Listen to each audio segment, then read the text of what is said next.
So Gus, for the listeners that don't know about you, can you just outline a little bit of background and kind of your journey to where you've come to today?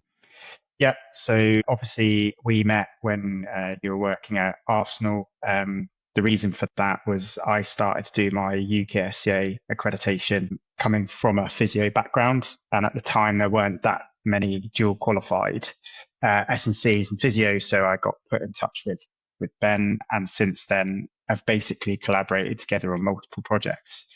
The first of which was my MSc project. I was working at amateur rugby club at the time.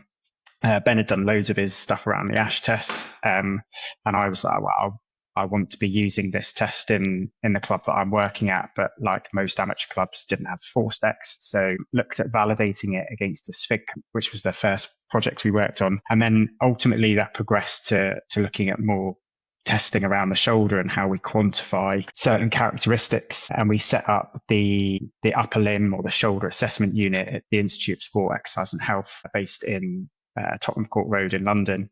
And over the subsequent couple of years when I was working there, we collected hundreds of patients worth of data, test, retest over time, and then correlating the changes in things like range of movement, endurance, strength and power against patient reported outcome measures.